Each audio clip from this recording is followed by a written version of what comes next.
हाँ तनी दादा से बात कराव तो रे बिकिया। हाँ दादा से बात कराओ। दादा नहीं फोन तो छेड़ दादा से बात कराओ, छेड़ दादा से। हाँ देखो हाँ दादा प्रणाम। हाँ कहा तनी कि पगला गल भाई एक से तू बात करत रह कि ना, ये बिगड़ गल बा। 4 दिन से मोबाइल किन के एक मन में उल्टा सीधा विचार कहता कि बंटवारा करो घर के। देखो आ गई करे एक तनी सा शर्म बा, ये हमरा सामने खैनी बनावता। अब मारे नहीं तो तहरा दुख लगेला।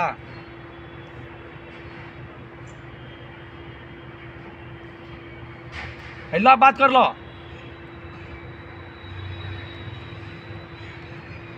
दादा गोर लागत ताली हमार जियाल मुश्किल कहले बा दोनों मर्द मेहरारू मिल के ना हम बंटवारा करे के बा तो करे के बा।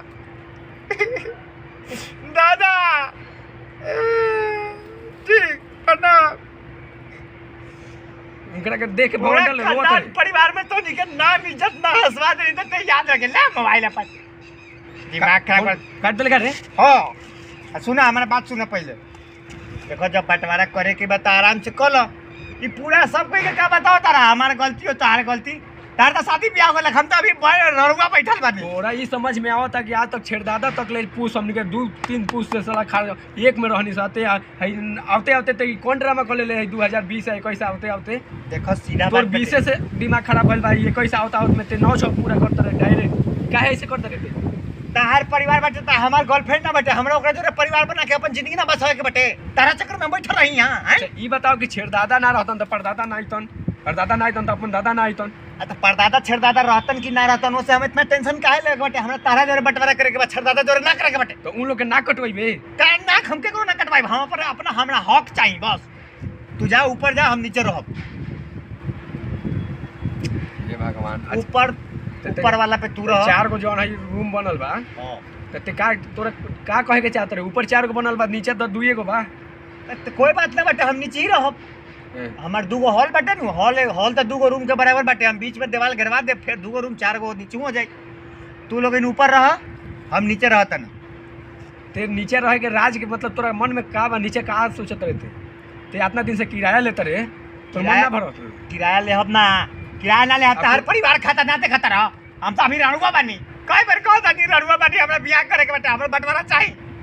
परिवार खाता परिवार के बना के दे खचावे ले तो उ ना बुझल। दिन भर देख ले मार दे हमरा मूड मत खराब कर। देखो हमरा बंटवारा करे के बाद तो करे के बाद देखा हल्ला गुदाल करे से कोनो फायदा ना बाटे। दुनिया समाज कुछो ना करी जब हमनी दोनों भाई के करे के बाद तो मिलजुल के करो ना मिलजुल के। चल तो दूसरा से ही मत कहिए कि अलग भइल बानी सब दोसर कोई से नहीं सब ना जाने के हम चाहिए। ना कहब दूसरा के ना आपस के बात आपस में। हां ठीक बाटे। हां तो बोल कर तोर का विचार बा। हम नीचे रहब हां ऊपर रह।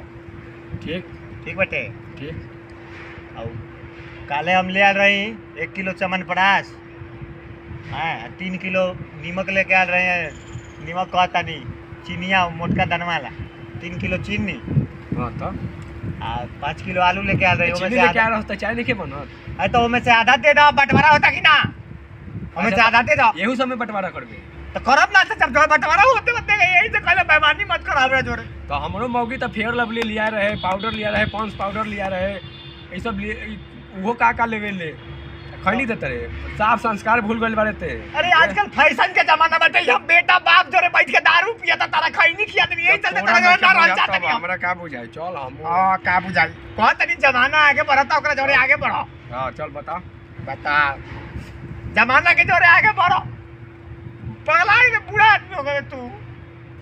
रो मत। सुन तोर मेहरारू सब कुछ लिया हमार मौगी का लिया तहार मेहरारू हम हमार मेहरारू लेकिन वो हमार गर्लफ्रेंड ही अभी कहीं कहां से ओकरा से ना। तो ठीक बा तोर गर्लफ्रेंड ही लेकिन ते तो आज से ओकरा के मेहरारू समझ ले बाड़ू। समझ हम दिल से समझी ले दिल से। फिर हम सुना एगो बात बाटे। बोल नीचे हम ऊपर तू। ठीक जे सामान बाटे फ्रिज में बाटे चटनी उटनी वो सब में से आधा आधा हो जाए। अरे भाई चटनियों में सब वो चटनियों में से लहसुन 10 रुपया का बाटे अदरक का बाटे वहू में से। चल रे भाई ते कैसे हूँ खुश रह। देखो लेकिन बाहर समझ में देख ले, अगर लोग के समझ में आ गल कि अरे हम बाहर ना कह भी सब ठीक नु। हाँ, चल ठीक। तो जा तू अपन लइकन फैकन के लेके आज से ऊपर चल जाइए, भौजी के अपना छोड़ दिया नीचे जा। ये क्या कहत रे रे? क्या कहता नहीं? लइकन फैकन के भौजी के छोड़ दे? अरे तब भौजी भौजी हमरा में रहियन, भौजी तारा में थोड़ी रहियन।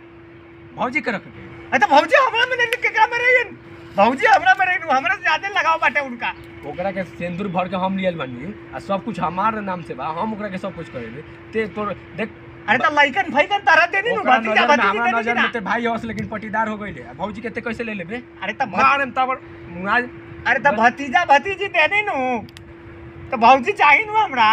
होली के समय आवता, जानबूझ के तू सोचा तारा कि मैं लेके चल जाबो भौजी के। ई कभी ना हो सकता, ई कभी ना हो सकता। अरे भाई ऐसे कैसे हो सकता रे? ए खातिर आप कुछ भी कर दम, देख न्याय मत कर। हम ना उ सब हम ना जानता नहीं, बेईमानी ना कर। भौजी हमरा चाहिए तो चाहिए, बंटवारा सही सही कर। तोरा शर्म लागत है? अरे तो भतीजा भतीजी तारा दे देनी तो कोनो दुनिया समाज से पूछा, जब भतीजा भतीजी दे ही हमार देनी। में हारू तोरा के लक्ष्मण जैसन सेवा कर रहले, तो वही चलते तो रखा नहीं कि हमरा लक्ष्मण जैसन करे, हम उनका सेवा कर सकी। तते नीचे रखबे, हम वहाँ ऊपर रहे। हमारे बाल बच्चा के कौन खाना खियाई रे? अरे तो तारा बाल बच्चा दे तो देनी, बाल बच्चा जोरे जे करे के बाप ना खियावे के बा, खियावा पढ़ावा। हम कमाई में खाना बनेब रे। आ तब भौजी खाना दे दिया, लेकिन रहिया नीचे ही। खाना तू खा लिया, खाना जाके पहुंचा। लोग का कहब भाई गांव के? हम कुछो ना जाना तनी, होली के समय आवता तू जानबूझ के भौजी के हमरा से दूर करे के चक्कर में लागल मारो। कौन बात में नाक बजावे लगत रे? अरे नाक ना बजा, भौजी हमरा चाहिए।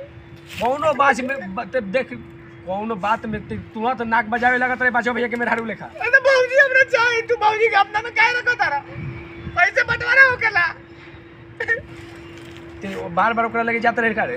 हनुआ के माई लगे कोनो के माय लगे ना जाते नहीं, हमरा भौजी तो चाहिए। पर छे पड़ गइल बा सही। हमरा भौजी चाहिए। बात में रोत रहते, छने में सुखला, छने में गंगा जी में। तो सब कुछ कहले, सब बंटवारा कोई नहीं, लेकिन मेरे हारू के तो ना दे। हाँ तोर कभी कभी अरे बाप रे बाप। ई कुछो कर ले, हम ना माने, हम जाते हमरा भौजी चाहिए।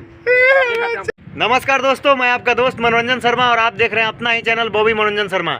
दोस्तों मिलिए हमारे नए कैमरामैन साहब से और हमारे वो भाई एडिटर साहब। अभी पुराने कैमरामैन जी वाले को जो आपको बताए थे, उनको अभी डायरिया हो चुका है, तबीयत ख़राब है। अभी लगेगा उनको हफ्ता 20 दिन लगेगा कम से कम सही होने में। और हमारे बीरन भाई गाँव जा रहे हैं। हाँ 21 तारीख को, जिसके लिए हम बहुत दुखी हैं, बहुत तकलीफ में। अरे वहाँ से भी, कब आइएगा? वहाँ से भी हम सब कुछ करते रहेंगे, ऐसा साथ में बने रहेंगे। वहाँ गांव जा रहे हैं, फिर भी कुछ ना कुछ अटैच होते रहेगा। और हमारे दोनों भाई मगैया भाई हैं, इन दोनों के साथ भी वीडियो अभी लगातार आएगा। ठीक है दोस्तों, तो अगर ये वीडियो आप फेसबुक पे देख रहे हैं तो हमारे पेज को लाइक करिए, और यूट्यूब पे देख रहे हैं तो चैनल को सब्सक्राइब कीजिएगा, लाइक ज़रूर कीजिएगा वीडियो को। ठीक है, तब तक के लिए बाय।